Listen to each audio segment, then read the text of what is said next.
Baik, kembali dan selamat pagi Malaysia. Kalau kita tahu, walaupun pada tahun ini kita akan beraya dalam rumah baru. Kalau dulu, kalau kita sebut raya di perantauan, kita akan gambarkan raya di luar negeri. Tapi sekarang ni, raya di perantauan boleh dikira di dalam Malaysia juga, raya di perantauan. Dan untuk bercakap tentang bagaimana cara kita untuk menyambut raya di perantauan, bersama saya pagi ini Dr. Rafidah Kastawi, kaunselor yang lebih arif lagi bercakap tentang perkara ini. Apa khabar, Doktor? Khabar baik. Hana, apa khabar? Alhamdulillah. Alhamdulillah. Syukur kepada Allah kan? Okey.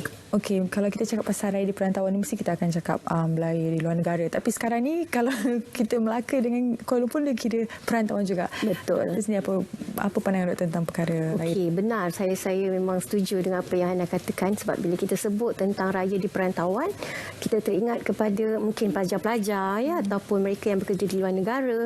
Dan pastinya bila menjelang Aidilfitri ni, mereka akan adalah dalam satu kolom dalam surat khabar untuk ucapan dan sebagainya. Tapi hari ini kita semua berada dalam perantauan kerana kita berada di rumah sendiri ya, dengan SOP yang bermula pada hari ini tidak membenarkan rentas daerah, rentas negeri, even kita nak keluar suka-suka pun tak boleh. Jadi saya kira pastinya itu membawa kepada perasaan-perasaan yang sedih, sebab kan, teringat rasa kerinduan dan sebagainya. Jadi bagi saya yang pertamanya, bila kita sebut Aidilfitri, budaya ataupun adat masyarakat kita ni kaitannya balik kampung, bersalaman, berseronok kan, makan kuih raya dan sebagainya. Kerana ukhuwahnya ada di situ. Okay? Ukhuwah tu yang paling penting. Namun hakikatnya bila kita sebut Aidilfitri, ini adalah satu masa untuk kita meraihkan kemenangan. Ya, selepas sebulan kita menundukkan nafsu kita. Kan? Itu hakikatnya sebenar. Dan bila kita nak meraihkan Aidilfitri, pastinya ada sunnah-sunnah yang boleh kita lakukan ya, secara bersendirian atau bersama dengan keluarga. Jadi bagi saya, beraya di perantauan, di rumah sendiri dengan keluarga sendiri, masih lagi kita boleh aplikasikan. Okay? Banyak perkara-perkara yang baik contohnya. Boleh solat dengan keluarga contohnya kan, meraihkan kita makan bersama-sama. Namun yang paling pentingnya ukhuwah. Dan kalau kita lihat Ana, dalam zaman sekarang ni ada pelbagai cara kan, kita boleh pakai baju raya cantik-cantik, itu juga sunnahnya kan, selepas kita bersolat. Dan kita boleh video call, video conference kan, bersama dengan mungkin keluarga di kampung, mak ayah dan sebagainya. Okay, dan itu bagi saya satu perkara yang sangat best, yang berbeza dalam norma baru ni. Dan kalau kita lihat COVID-19, pandemik COVID-19 ni bukan sahaja memberi kesan kepada kehidupan kita, tetapi budaya dan adat ya, tentang bagaimana kita meraihkan Aidilfitri, begitu juga dengan kita bersama untuk bertarawih dan sebagainya. Jadi itu bagi saya satu perkara yang perlu kita terima demi kepada kesejahteraan, kesejahteraan kesihatan, kesejahteraan masyarakat, diri kita sendiri. Jadi dalam hal ini bagi saya, beraya di perantauan itu bukan satu perkara yang perlu kita sedihkan. Okey, kita terima keadaan itu kerana bukan kita sahaja. Ramai dalam kalangan kita yang memang seluruh dunia pastinya kan. Okey, jadi bagi saya, beraya di perantauan ini satu perkara yang perlu kita terima terlebih dahulu. Dan bila kita terima keadaan kesedihan itu, kerinduan itu, rasa terkilan, tak dapat bersama dengan keluarga tersayang, tapi kita tak boleh berterusan. Maksudnya kita perlu ada tindakan yang seterusnya. Apa yang kita nak buat. Jadi kalau kita balik kepada sunnah-sunnah yang ada dalam agama kita, yes, kita terus bersihkan rumah. Hari ini sepatutnya kita semua dah bersedia untuk masak kan, bersama dengan keluarga. Kata orang tu, berpakaian, prepare untuk pakaian raya, untuk kita solat esok. Jadi bagi saya, pelbagai aktiviti jugalah yang boleh kita lakukan bersama dengan keluarga. Yalah, itu sesuatu yang menjadi perkara yang utama sekarang ini. Mereka seperti kehilangan semangat untuk beraya. Betul. Dan ada setengah juga bersemangat untuk membuat persediaan raya walaupun kita tidak dibenarkan beraya secara biasa. Pandangan Doktor tentang perkara ini, adakah macam mana untuk kita, orang kata, merasa semangat untuk beraya itu kembali kepada dalam diri kita? Okey, bagi saya semangat itu perlu kita suntik. Ini juga adalah jihad emosi kita kan.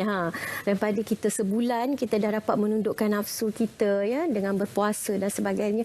Dan Aidilfitri ini adalah satu jangka masa untuk kita mengimplementasikan apa yang telah kita lakukan dalam bulan Ramadan. Maksudnya tak hanya pada bulan Ramadan, tetapi kita kena teruskan semasa Aidilfitri dengan yang macam ini. Semangat itu kena diteruskan dari segi ibadahnya.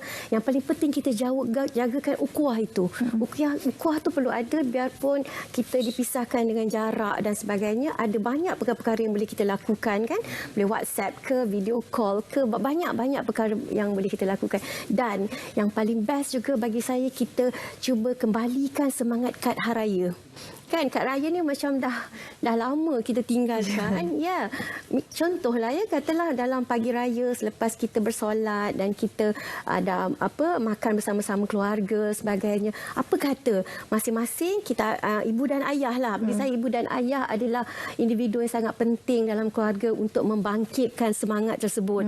Okey. Jadi kita bersama-sama ambil kertas dan sebagainya. Kalau kita nak buat satu kertas yang besar pun, anak-anak boleh take part, boleh luahkan apa yang dia rasa, kan? Mungkin waktu itu dia pun, anak-anak kita pun dah rasa kesedihan, terpaksa tak dapat beraya dengan kawan-kawan. Maksudnya kalau remaja dah siap hari pertama baju ni, hari kedua, hari ketiga, kan? Tiba-tiba kali ni tak boleh. Pastinya ada rasa tekilan, pastinya ada rasa sedih, kan? Jadi bila mereka dapat luahkan ya, dalam bentuk lukisan, dalam bentuk tulisan, kan? Jadi mereka boleh share perasaan-perasaan tu, kongsikan perasaan tu bersama ahli keluarga. Dan kita sebagai ayah dan ibu, kita encourage mereka, kita galakkan peluang itu supaya mereka tidak merasakan diri mereka keseorangan. Pastinya lepas habis makan, dah relax semua masuk bilik atau semua membuat kerja masing-masing.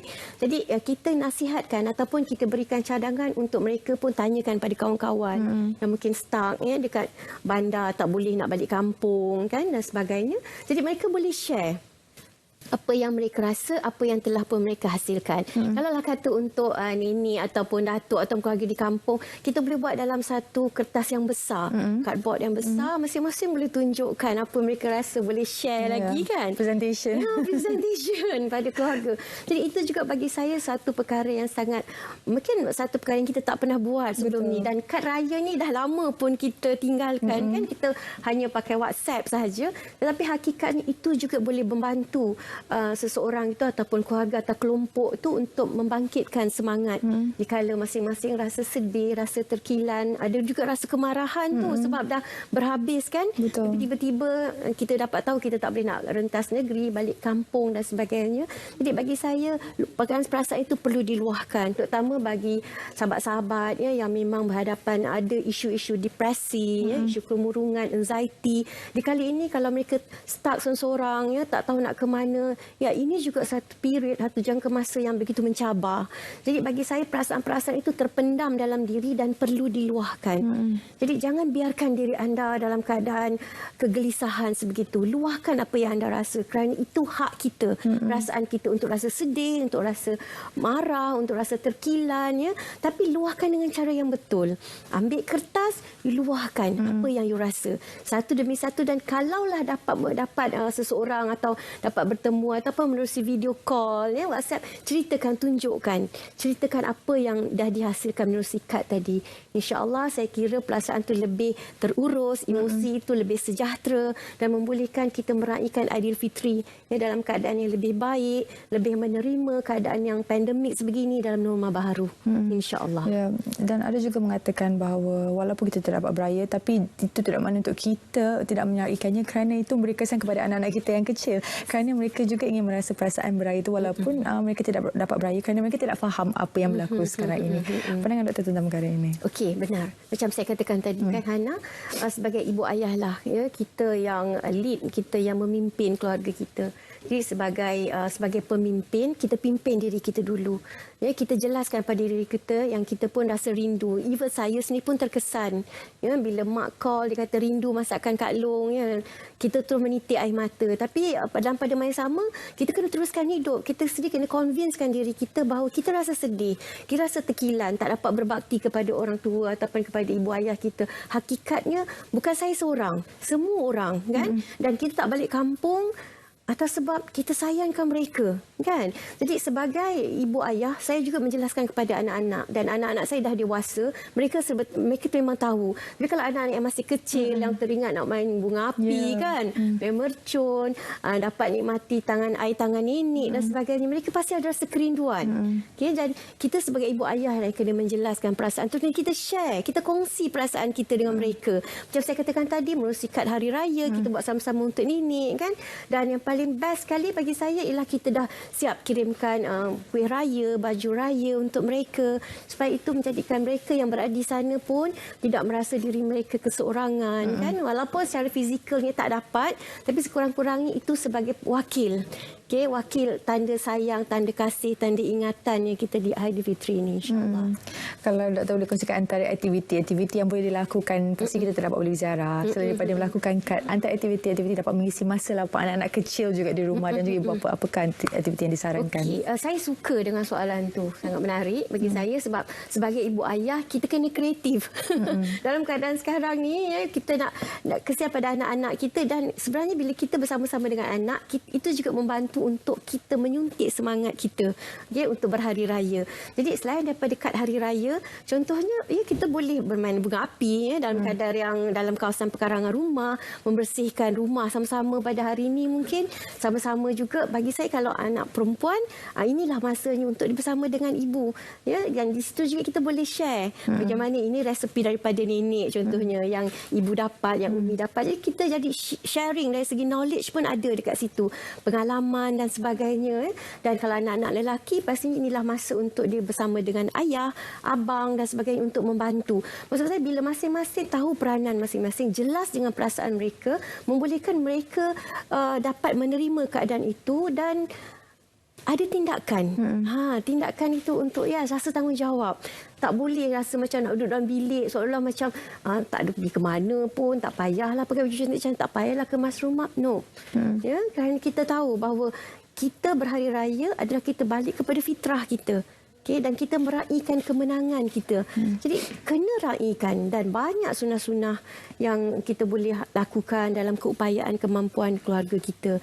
Jadi bagi saya, pertama sekali kita lihat kepada diri kita juga, kita buat refleksi diri bersama-sama. Nanti insya-Allah dalam keluarga, apa yang kita dah lakukan dalam sebulan, kita berpuasa, bagaimana dengan Al-Qurannya, dengan tarawihnya, tadarusnya dan sebagainya. Itu refleksi kita untuk diri kita dan juga untuk keluarga. Dan ini juga masa untuk kita surrender sebenarnya kepada Allah Subhanahu Wa Taala.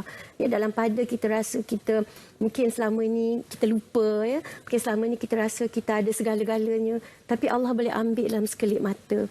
Jadi dalam keadaan Aidilfitri ini, untuk balik kepada fitrah kita semula, kita teruskan apa yang telah kita lakukan semasa bulan puasa, dan ini juga sesi refleksi dalam keluarga kita.